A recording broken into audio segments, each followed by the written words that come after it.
Party ventilator पर और युवराज छुट्टी पर। महीनों बाद नींद से जागे तेजस्वी के आईसीयू में पड़ी आरजेडी में जान फूंक पाएंगे। हाथ में बीजेपी वाला पेन और संगठन अदालत। क्या 2 दिन की मैराथन मीटिंग से अपनी लापरवाह राजनीति के पाप धो पाएंगे तेजस्वी? कैसे लालू के लाल के इस हॉलिडे पॉलिटिक्स ने पार्टी का बंटाधार कर दिया? जन सरोकार छोड़ सिर्फ दावतों और इवेंट मैनेजमेंट तक सिमट गई तेजस्वी की राजनीति। बिहार की तपती सियासत को अकेला छोड़कर ठंडी हवाओं का लुत्फ उठा रहे तेजस्वी यादव की नींद आखिरकार खुली गई। महीनों तक बिहार से नदारद रहने वाले लालू के छोटे लाल को अब अचानक याद आया कि उनकी एक पार्टी भी है जिसकी हालत फिलहाल आईसीयू में नजर आ रही है। छुट्टियों का खुमार उतरा तो खबर आई कि नेताजी 4 जनवरी को दिल्ली से पटना लैंड करेंगे।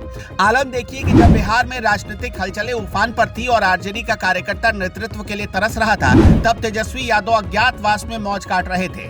अब जब हार का ठीकरा फूट चुका है और संगठन की कमर टूट चुकी है, तब 2 दिन की मैराथन बैठकों से पूरी राजनीति साधने का स्वांग रचा जा रहा है।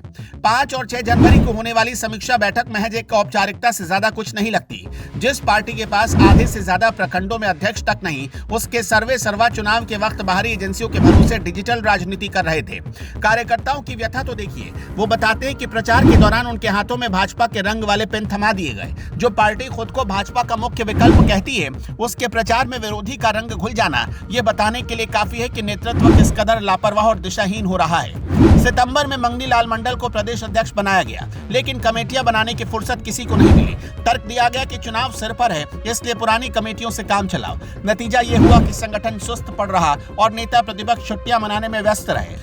अब हार के बाद 50 जिला अध्यक्षों और 265 प्रखंड अध्यक्षों की नियुक्ति का कागज भरा जाएगा। ठीक वैसा ही है जैसे आग लग जाने के बाद कुआं खोदने की तैयारी करना। आरजेडी की राजनीति अब जन सरोकारों से ज्यादा इवेंट मैनेजमेंट में सिमट गई है। बैठक में चर्चा इस पर नहीं होगी कि जनता के बीच कैसे जाएं, बल्कि इस पर होगी कि कर्पूरी ठाकुर जयंती को दफ्तर में मनाएं या राज्यव्यापी करें।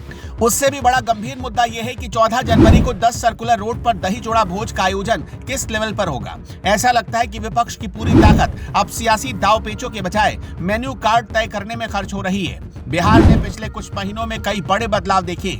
सत्ता पक्ष अपनी चालें चलता रहा है। सत्ता पक्ष कैसे मजबूत हो? सत्ता पक्ष अपनी चालें चलता रहा और मुख्य विपक्षी दल सोशल मीडिया पर पोस्ट डालकर अपनी जिम्मेदारी से तीसरी कर लेता रहा। तेजस्वी की ये वापसी उनकी सक्रियता कम और मजबूरी ज्यादा लग रही है। कार्यकर्ताओं के मन में ये सवाल गहरे तक बैठ गया है कि मुश्किल वक्त में साथ छोड़ने वाला नेता क्या सिर्फ समीक्षा बैठकों के जरिए राजनीति चला सकता है?